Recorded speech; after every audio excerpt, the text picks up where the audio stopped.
ठीक है ना, ये आपकी electrophilic addition reaction of alkyne है।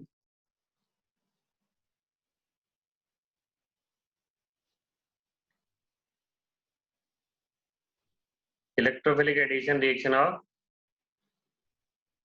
एल्काइंस।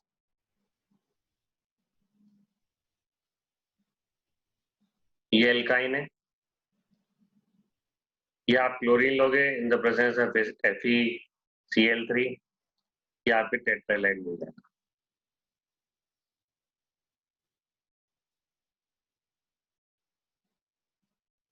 ठीक है ना, ये फंक्शन जो है FeCl3 का function of FeCl3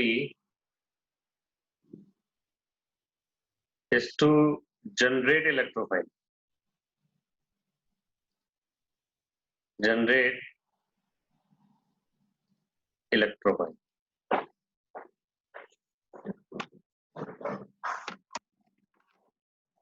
To generate electrophile।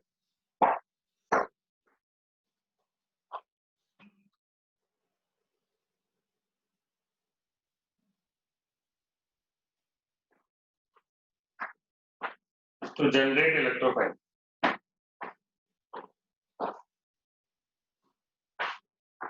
अब इलेक्ट्रोफाइल का जनरेशन देखो कैसे होगा।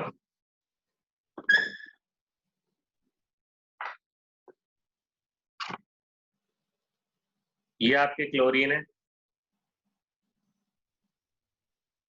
ये आपके FeCl3 है। FeCl3 एक लुईस एसिड की तरह काम करता है, लुईस एसिड की तरह काम करता है, यानी इसके पास इलेक्ट्रॉन की कमी है। तो ये जो Cl है, Cl2 है, इसका ये पोलराइजेशन करवा देगा, इसको ब्रेक करवा देगा Cl+ और Cl- में, और फिर Cl- में खुद पिकड़ लेगा, खुद उठा लेगा। ये देखिए, function of FeCl3 is to generate electrophile. ये आपका इलेक्ट्रोफाइल हो गया। ये आपका किस तरह एक्ट करेगा, लुईस एसिड। इसके पास इलेक्ट्रॉन्स की कमी है, लुईस एसिड है।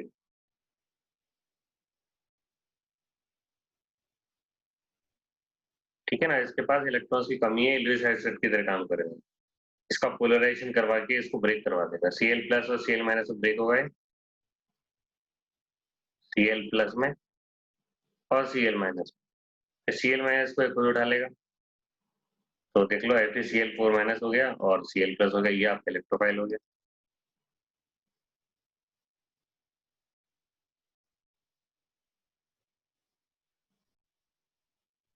ठीक है ना, ये आपका क्या हो गया, इलेक्ट्रोफाइल हो गया। नोट कर लीजिए इसको।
ओके, देखो अब आगे क्या हुआ।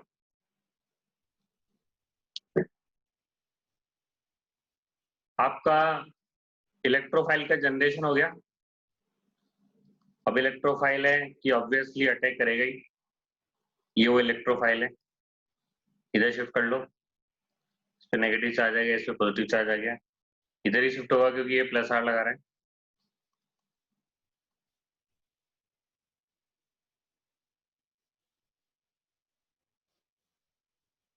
पर सर ये शिफ्ट नहीं होता ना, आप कह रहे थे ये बहुत टाइटली होल्ड होते हैं। हाँ टाइटली होल्ड होता ना, तो इसका रेट ऑफ रिएक्शन कम है ना। रेट ऑफ रिएक्शन इतनी नहीं है जितनी उस केस में, इसकी वजह से हो रहा है ना। अब आपने उस केस में देखा था, एल्कीन के केस में वो इलेक्ट्रोफाइल अपने आप ही बन गया था बिना किसी दिक्कत के। यहाँ आपको लुईस एसिड लेना पड़ रहा है तब जाके बन रहा है। वहाँ तो अपने आप ही बन गया था, इसके ये पोलराइज कर रहा था, इस कारण से वो Cl प्लस एल्कीन के केस में अपने आप बन गया था। यहाँ आपको FeCl3 लेना पड़ा। तो रिएक्शन होता है लेकिन रेट ऑफ रिएक्शन बहुत कम होती है, ठीक है ना। मैंने ये नहीं कहा था कि बिल्कुल ही नहीं होता, इलेक्ट्रोफिलिक एडिशन रिएक्शन होता है लेकिन इसकी टेंडेंसी कम होती है, ये कहा था मैंने आपसे। वेरी लेस टेंडेंसी कहा था मैंने, ठीक है। ये आपके क्या हो गया, ये बन गया कार्बोकेटायन। और ये कार्बोकेटायन देखो लेस स्टेबल है क्योंकि डबली बॉन्डेड कार्बन पे पॉजिटिव चार्ज आ रहा है, तो ये वेरी लेस टेंडेंसी है। ऐसा नहीं कि बिल्कुल ही नहीं हो रहा है जब तो अपन लिख रहे हैं, लेकिन टेंडेंसी क्या है इसकी, बहुत कम है। आगे क्या होगा, आगे वो आपके जो FeCl4 बना था वो आएगा, इसको Cl माइनस दे देगा और Cl माइनस फिर क्या अटैक कर लेगा, यहाँ अटैक कर लेगा। और बीच में यहाँ पहले की तरह साइक्लिक हेलोनियम आयन बनता है, बनेगा नहीं बनेगा ये अपना लोन पेयर इसको दे देगा, अपना लोन पेयर इसको देगा, इसलिए तो ये जो कार्बोकेटायन बनता है वो रिअरेंज नहीं कर सकता है। वो पहले की तरह यहाँ साइक्लिक हेलोनियम आयन बनता ही है। इसमें से ये ब्रेक हो जाएगा FeCl3 में और Cl माइनस में, और Cl माइनस क्या कर देगा इसको वापस अटैक कर देगा। ये आपके प्रोडक्ट मिल गया। आप इसी तरह वापस अटैक होगा इसके ऊपर,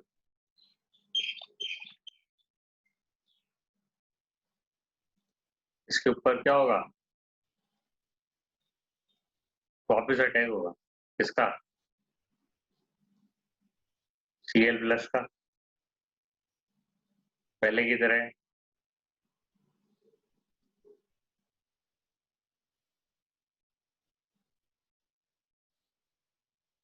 सर ये ट्रांस एडिशन होता है क्या? हाँ, क्योंकि यहाँ साइक्लिक हेलोनियम आयन बनेगा ना, तो वो तो सिस एडिशन तो होने नहीं देगा, ट्रांस ही होगा। अब ये इधर शिफ्ट हो रहा है, ठीक है ना, इधर शिफ्ट हो रहा है। अब आप कहोगे सर इधर शिफ्ट होने का क्या फायदा है, अभी मैं आपको बेनिफिट बताता हूँ इसका। इधर नेगेटिव चार्ज आ गया, और जैसे ही नेगेटिव चार्ज आया किसने अटैक कर दिया, Cl ने। देखो अब यहाँ पॉजिटिव चार्ज आ जाएगा,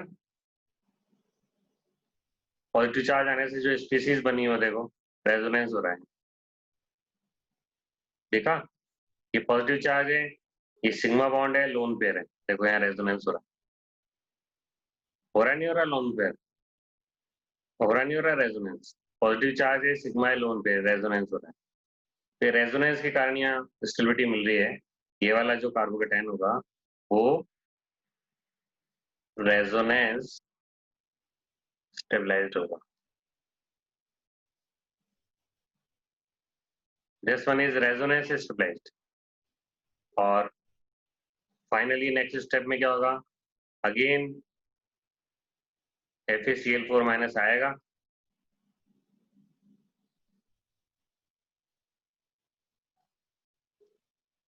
क्या होगा अगेन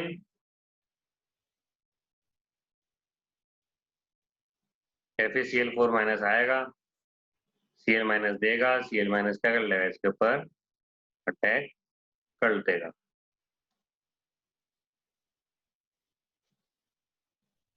वही स्टेप कर रहे हैं, बस इसको रिपीटिशन करना पड़ेगा आपको, इसका रिपीटिशन कर रहा हूं, नोट कर लीजिए।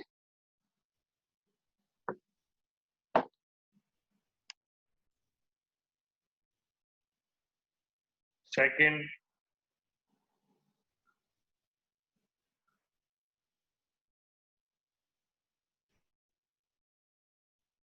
Addition of halogen acid, addition of halogen acid.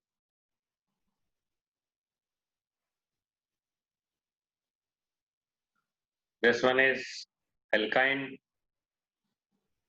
ठीक है। HCl लोगे 2 बार,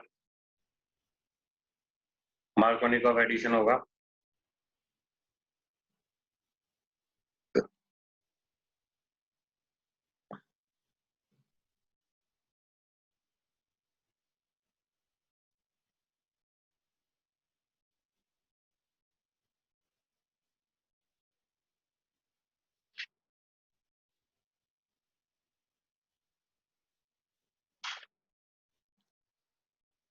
ये देखिए,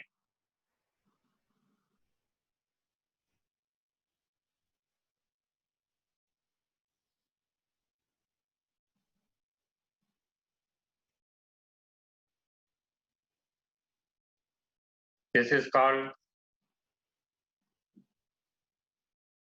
डायलाइड, बन गया ना आपके। कौन सा वाला डायलाइड है, वैसे जैम है, जैम है आपके।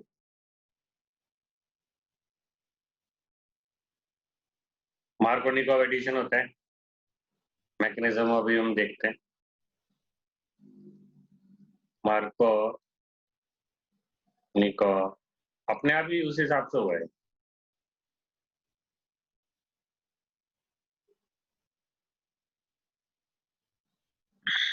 ये हम ऐसा करेंगे, बाद में लिखें, मैकेनिज्म लिखने के बाद लिख लेंगे। देखिए मैकेनिज्म लिखते हैं।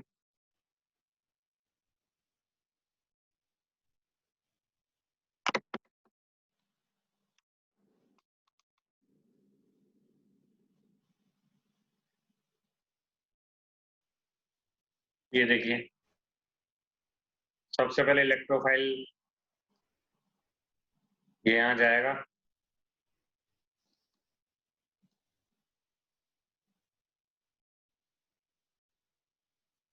इलेक्ट्रोफाइल अटैक कर देगा, ये वाला कार्बोकेटाइन बनेगा, Cl- अटैक करेगा,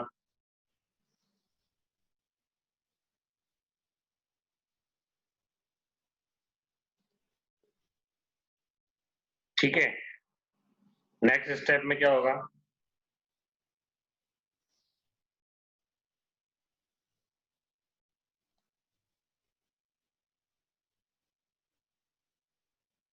वापस आपका जो Cl+ है ये इधर शिफ्ट हो जाएगा, यहाँ नेगेटिव चार्ज आ गया, यहाँ पॉजिटिव आ गया, नेगेटिव आ गया, पॉजिटिव आ गया।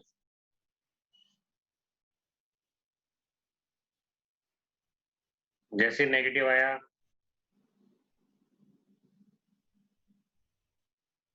कौन अटैक कर लेगा, इलेक्ट्रोफाइल अटैक करेगा आपको। इलेक्ट्रोफाइल कौन है, H+ है ना,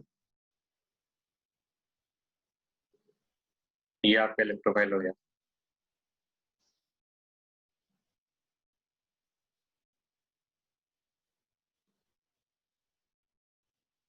देखो रेजोनेंस हो रहा है, देखो पॉजिटिव सिग्मा लोन पेयर। अगर इसका रेजोनेटिंग स्ट्रक्चर बनाओगे तो मैं आपके लिए बना देता हूँ, ये देखिए रेजोनेंस हो रहा है, दिखा,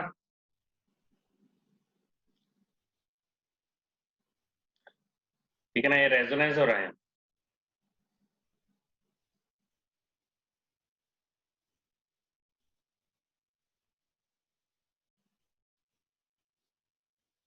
हो रहा है रेजोनेंस, तो लिख लो इसके नीचे resonance stabilised. This one is resonance stabilised. फिर इस पे कौन अटैक कर देगा आपके सीएल में।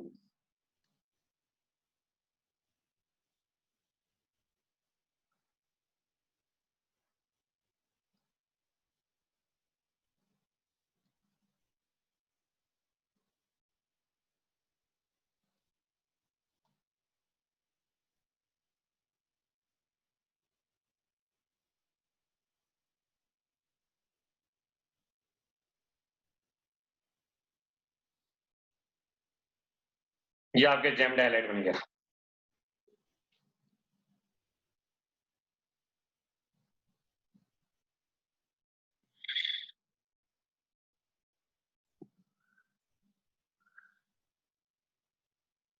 देखो third reaction, addition of HOCl, HOBr, HOI, ये क्या कहलाता है, हाइपोहेलस एसिड।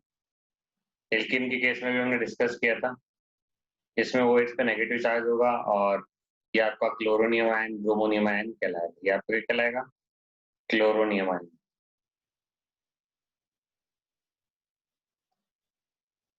वही मार्कोनिकॉव अटैक होगा, इधर शिफ्ट हो गया, यहाँ नेगेटिव चार्ज आ गया, पॉजिटिव आ गया, जैसे नेगेटिव आएगा इसलिए प्लस अटैक कर देगा, ये कार्बोकेटाइन बन गया।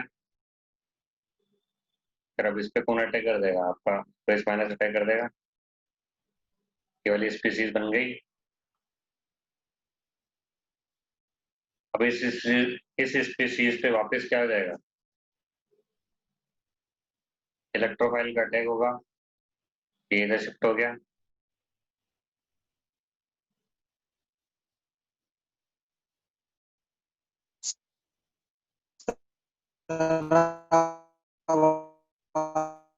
आज कटनी आती है।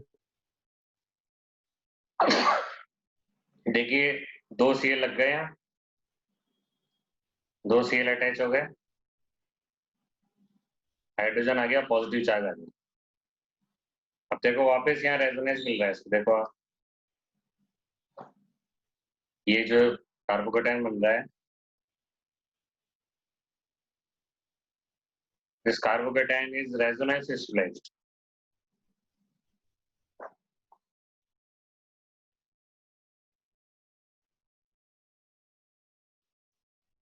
This carbocation is resonance stabilised.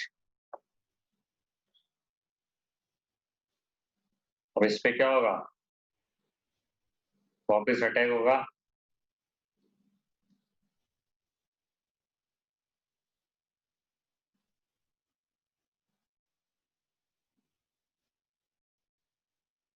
ठीक है। अब एक कारण पे 2 OH रह नहीं सकते, एक कारण पे 2 OH रह नहीं सकते, यहाँ से वाटर मॉलिक्यूल अपने आप निकल के चला जाएगा।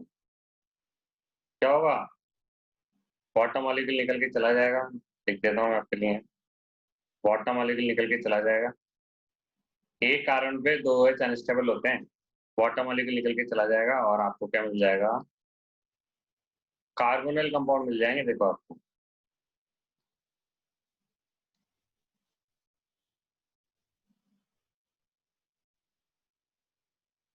आ गया, कार्बोनिल कंपाउंड मिल जाएंगे, ये डाइक्लोरोकीटोन मिल गया। क्या मिला ये इस केस में, आपको मिल गया डाई क्लोरो कीटोन।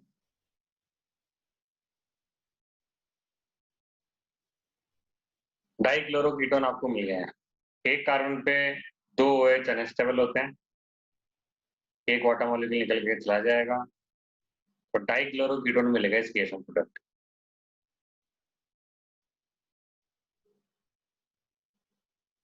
वहां एल्कीन के केस में क्या प्रोडक्ट मिला था अपन को, क्लोरोहाइड्रिन मिला था, लेकिन यहाँ क्लोरोहाइड्रिन नहीं मिलेगा, यहाँ आपके डाइक्लोरो या डाइब्रोमो कीटोन मिलेगा। तो ये डिफरेंस है, ध्यान रखना। एल्कीन और एल्काइन में, जब एल्कीन और एल्काइन पे जब क्वेश्चंस आते हैं, हाइड्रोकार्बन पे क्वेश्चंस आते हैं, तो वो डिफरेंशिएट करने के लिए आते हैं मेनली एल्कीन और एल्काइन के अंदर। एल्कीन पे डायरेक्ट क्वेश्चंस आपको बहुत कम मिलेंगे, लेकिन एल्कीन और एल्काइन को डिफरेंशिएट करते हुए आपको क्वेश्चंस मिलते हैं। क्वेश्चंस करेंगे हम बहुत सारे।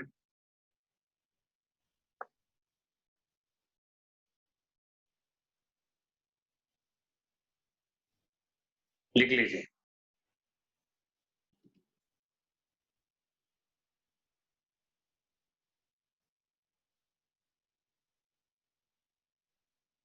एडिशन ऑफ B2H6, वही आपका जो रिएक्शन था हाइड्रोबोरेशन ऑक्सीडेशन, कौन सा ही है? हाइड्रोबोरेशन, और फिर आखिरी स्टेप में आप क्या कराओगे? ऑक्सीडेशन। तो जो एल्कीन में पढ़ा था उसी को देखते हुए हम यहाँ रिएक्शन करेंगे। उसमें आपने क्या पढ़ा था?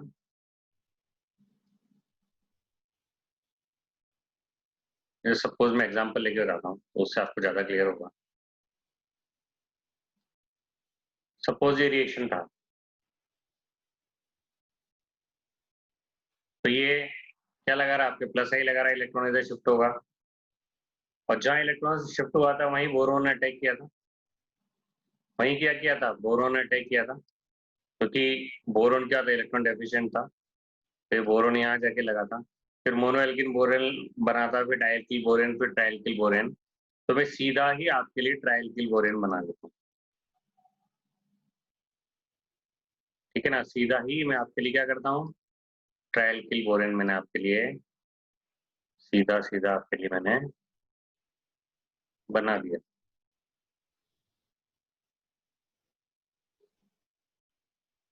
ठीक है? ये देखो,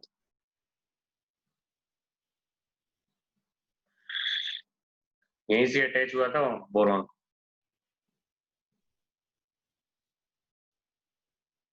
अब फिर आखिरी स्टेप में क्या हुआ था? H2O2 और OH माइनस आता है। BH3 के साथ अपन ने क्या लिया था? टेट्राहाइड्रोफ्यूरिन भी लिया था। आखिरी स्टेप में H2O2 और OH माइनस आता है, और जहां से बोरोन अटैच हुआ था वहीं हट के क्या लग जाता है? OH लग जाता है। इस तरीके से रिएक्शन हुआ था, 3 मॉलिक्यूल बने थे, साथ के साथ बोरिक एसिड भी बना था। तो उसको देखते हुए ही आपको करना है। जहां इलेक्ट्रॉन शिफ्ट हुआ वहां नेगेटिव आ जाएगा, वहीं बोरोन अटैच होगा, और जहां बोरोन अटैच होगा फिर बाद में वहीं जाके OH अटैच होगा।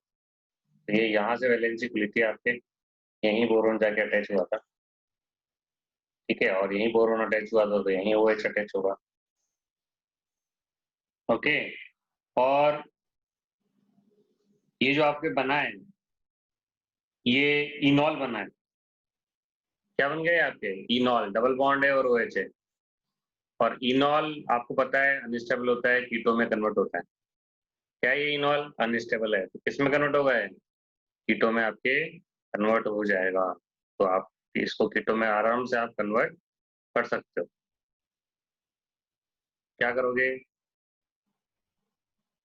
डबल बॉन्ड इधर ले आओगे, OH आप इधर ले जाओगे, तो ये आपके कीटो में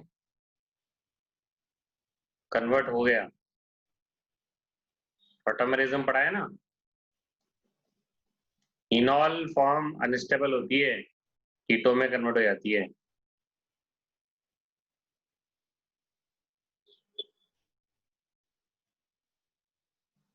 ये आपके कीटो में कन्वर्ट हो,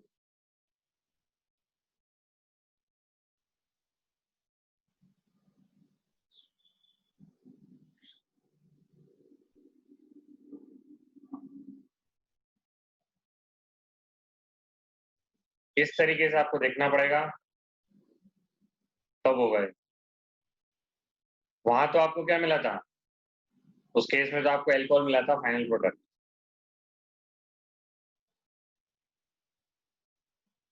लिख लीजिए इसको, एक बार नोट कर लीजिए।